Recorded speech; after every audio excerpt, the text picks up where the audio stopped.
गीतकार हुए हैं जिनका नाम था साहिल लुधियानवी।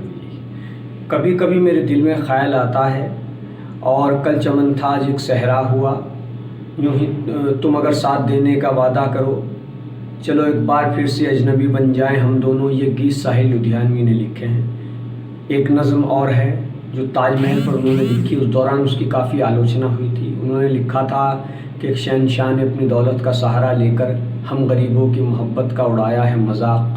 इस पर काफ़ी उनकी आलोचना हुई थी। साहिल ने उसके बारे में कहा था, मैंने कभी ताजमहल नहीं देखा, जो मेरे जहन में तस्वीर बनी मैंने वो लिख दिया। तो बहरहाल अब साहिल लुधियानवी की ज़िंदगी के बारे में आपको बता दें। साहिल लुधियानवी अगर आज ज़िंदा होते, यानी कि 2021 ही चल रहा है, तो आज वो 100 साल के होते। साहिल लुधियानवी कब जब पैदा हुए थे तो उनका नाम रखा गया था अब्दुल हई। नाम के पीछे की कहानी सुनिए। उनके पिता का एक पड़ोसी था, वो उस पड़ोसी का नाम अब्दुल हई था, कद्दावर सियासी लीडर था। उससे उनकी दुश्मनी थी उनके पिता की, तो उसको वो कुछ कह नहीं सकते थे। तो इसलिए उन्होंने अब्दुल हई नेता के नाम पर अपने बेटे का नाम अब्दुल हई रख दिया। और जब भी उनको गुस्सा आता तो वो ज़ोर ज़ोर से गालियाँ देने लगते, अब्दुल हई नाम ले करके बुरा भला कहने लगते, चीखने चिल्लाने लगते। जब वो लीडर आता या किसी अपने आदमी को भेज करके इस बात पर ही कहता कि मुझे क्यों गालियाँ दे रहे हो, तो कहते हो कि साहब मैं आपको कहाँ गालियाँ दे रहा हूँ, मैं तो अपने नालायक बेटे को गालियाँ दे रहा हूँ, बेटा नालायक है, क्या करूँ। साहिल लुधियानवी की उम्र 8 साल की हुई तो उनकी माँ और पिता में तलाक हो गया। यानी कि साहिल लुधियानवी जब 8 साल के थे तो माँ और बाप अलग हो गए। मुकदमा चला था बाकायदा।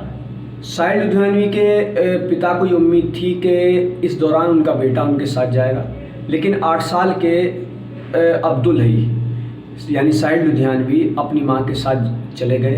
बाप ज़मींदार थे, पैसे वाले थे, रुतबा था, लेकिन साहिल लुधियानवी ने सबको ठोकर मार दी। रुतबे को, दौलत को कुछ नहीं समझा और ज़मींदारी को भी कुछ नहीं समझा, पैसे को कुछ नहीं समझा और अपनी माँ के साथ चले गए और माँ के साथ काफ़ी तकलीफ़ें बर्दाश्त की, क्योंकि पिता पैसे वाले थे, माँ गरीब थी। और फिर साहिल लुधियानवी और एक 8 साल का बच्चा और उसकी माँ, कितनी उन्हें मशक्क़तें उठानी पड़ी, इसके बारे में साहिल ने अपनी आत्मकथा में भी लिखा है। तो साहिल लुधियानवी के पिता जो थे उनकी 3 बातों से सख्त नाराज़ थे। पहली, साहिल लुधियानवी अपनी माँ के साथ क्यों गए जब तलाक हुआ। दूसरी, साहिल लुधियानवी कविता यानी कि शायरी क्यों करते थे, वो इसको अच्छा नहीं मानते थे। तीसरी बात, साहिल लुधियानवी स्कूल क्यों जाते थे। दरअसल ऐसा नहीं कि उनके पिता उन्हें पढ़ाना नहीं चाहते थे, लेकिन जब माँ के साथ चले गए तो वो स्कूल भी जाने लगे। उनके पिता का ये नज़रिया था कि हम इतने पैसे वाले लोग हैं, स्कूल यानी कि जो पढ़ाने वाले शिक्षक हैं वो हमारे घर आते हैं, यानी कि स्कूल हमारे घर आता है, हम स्कूल में अपने बच्चे को नहीं भेजेंगे। ऐसी उनकी सोच थी। ये मैंने काफ़ी रिसर्च किया, पढ़ा, तो मुझे जानकारी मालूम हुई।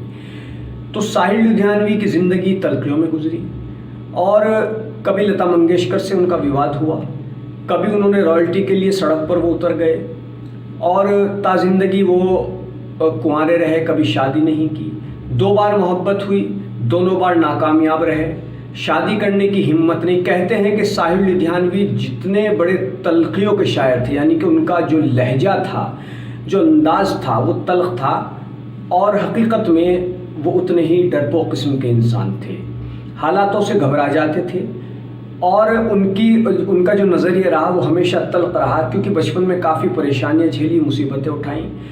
अगर वो पिता के साथ चले जाते तो शायद तो ज़िंदगी ऐशो आराम से गुजरती, कोई कमी नहीं थी, लेकिन माँ को उन्होंने तरजीह दी, माँ को तवज्जो दी, वो माँ के साथ गए। साफ कह दिया उन्होंने कि मैं अपनी माँ के साथ रहूँगा, 8 साल के जब वो थे। तो साहिल लुधियानवी के बारे में आज हम आपको सिर्फ इतना ही बताएंगे और बहुत सारे किस्से हैं साहिल लुधियानवी से जुड़े हुए, वो हम आपको अगली वीडियो में बताएंगे। तब तक के लिए बने रहिए हमारे साथ, कीजिए सब्सक्राइब, चैनल को लाइक कीजिए, वीडियो को शेयर कीजिए और सब्सक्राइब ज़रूर करें। धन्यवाद।